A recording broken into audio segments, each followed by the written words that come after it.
Now that you know how to graph using slope-intercept form, and we talked about using intercepts with this idea of standard form, let's talk about moving back and forth between the two, just in case you like one better than the other and you want to use it to graph. So let's go ahead and talk about this. First, let's identify what these two forms are. First, we have the slope-intercept form, okay? And let's see, we can identify this as, right, we can identify the parts where m, right, oops, let me make sure I'm on here, m, right, the pen isn't working very well, m is equal to the slope, okay, which is equal to the rise over the run, okay? It's the how much it goes up and down. That's what m is, okay? And then b is going to be the y-intercept, okay? And it's going to be where it's 0, comma b, all right? And that's sort of your starting point. So you use b as your starting point to graph, okay? And you take this point and then you use the slope to find the next one, right? So you start here and then you use how much you go up and down, up or down, and then how much you go right or left, and then it'll take you to the next point and to the next point, and then it'll tell you how the thing moves across the graph, okay? Standard form is when you have you have x and y both on the same side. Now, there's a couple rules to this, all right? And typically, what we do with standard form is x comes first, okay? So this x comes first, okay, and then y comes second, comes after, okay. And what we do is we try to make y or try to keep, well, we'll say keep. You try to keep a positive.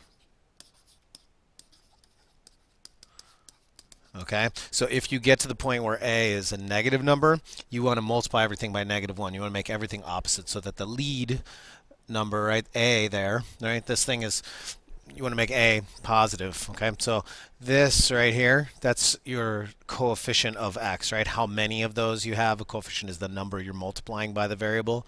Your coefficient here is b. And so what you do is you want to make the lead coefficient, right? This is the lead coefficient. Okay, you want to make the lead coefficient positive. Okay? And so in this case, the lead coefficient is a. We want to make it positive. The other thing you have to keep in mind is with standard form is you're not allowed any fractions, so no fractions. Okay, which means you'll need to often clear fractions by multiplying by the denominators. And we'll get to that. You'll see. Okay, so here's slope intercept, standard form. Make sure you understand what those two are, how to use them. Okay, and standard form. Let's go back here. Standard form is often very nice to use to quickly find intercepts, right? Because you can just make this 0 and find x, and then you make this 0 and you find y. Okay, this one is really easy, right? Slope intercept form is nice to find the y-intercept. Okay, it's just sitting here. X-intercept, not so much, right? Because you have to make this 0, and then you have to solve this equation. Not necessarily the greatest way of doing it. All right, well, let's practice a little bit. Here we have two formulas. These are both in, or two equations here. We have two equations that are in slope-intercept form, okay? So what we're going to do is we're just going to rewrite them so that we have we're going to rewrite them into standard form. Okay, so here we have y equals 3x plus 5, and I want to make it into standard form, right? And standard form is ax plus by is equal to c, right? So it's some number, it's x here, and then however many you have, and y over here, that's however many you have, and then also c. Okay, so we'll leave that over there. Well, we want to get x and y on the same side, so I'm going to subtract 3x from both sides here, right? And that's going to give me negative 3x plus y is equal to 5.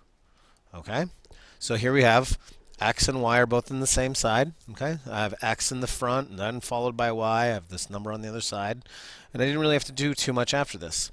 But I have a lead coefficient here that's negative, right? This is a negative 3. And so what I want to do is I want to make everything the opposite. So I have negative 3x. I'm going to multiply everything by -1. So this is going to be negative 3x times 1 is positive 3x.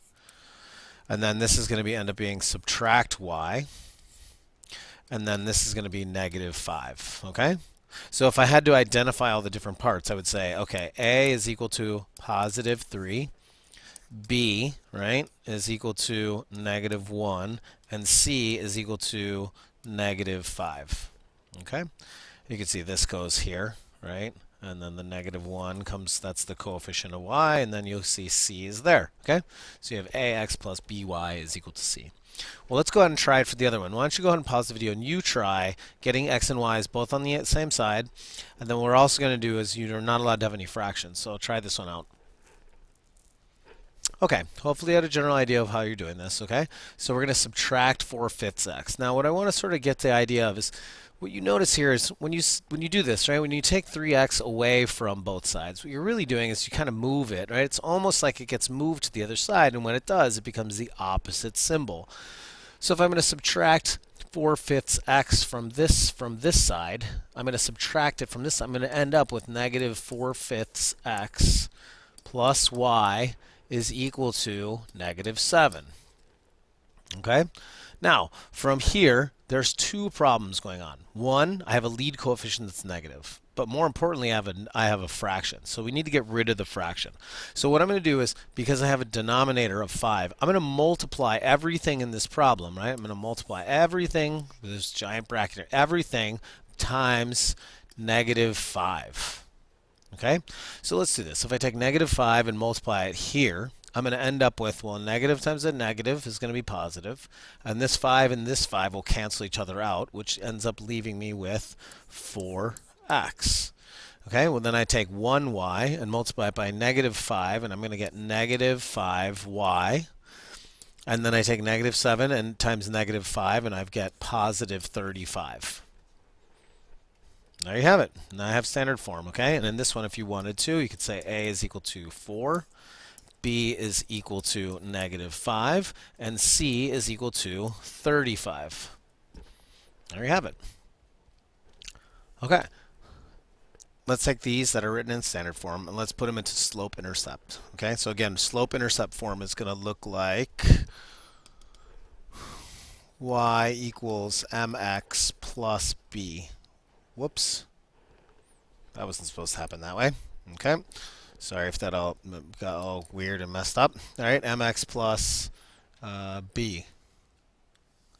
Okay, so right now we have x on the wrong side. We need to move it over. So let's take this. Okay, the first time we'll subtract 2x, right? And then we'll subtract 2x from this side, and we'll get those cancel out, and we get 4y is equal to negative 2x plus 8. Okay, then what I'm going to do is I have y, there's 4y, so I'm going to divide everything by 4, right? Divide by 4, I get y equals, divide this by 4, divide this by 4, and I get negative 2/4 x plus 2. Well, let's go ahead and simplify, so that's going to be y equals negative 1/2 x plus 2. Okay, and then in this case we can say, all right, well, my slope is negative 1/2, and my y-intercept is going to be at 2. Okay? All right, why don't you go ahead and take 4x minus 6y equals 15, and you try to turn that into slope-intercept form. Go. All right.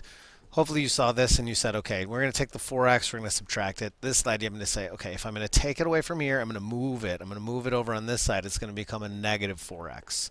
Now, here's the key. You have to remember this negative goes with the 6, so it doesn't go away.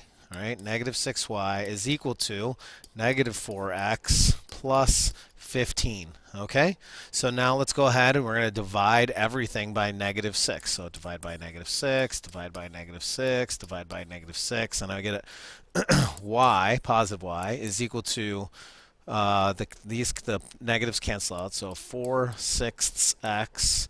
Okay, and then these, right, positive and negative, that's going to be minus 15/6. Okay, well, let's go ahead and simplify. So we have y is equal to common factor here of 2, so 2/3 x minus, and then 15 and 6 have a common factor of 3, so you'd have 5/2. Okay, so from here we know that the slope is equal to 2/3, right, up to right 3, and my y-intercept is going to be at negative 5/2, which is not a friendly y-intercept, but it's an intercept that'll work. Okay, bring notes that you took on this in class, and we will discuss more on after you watch this.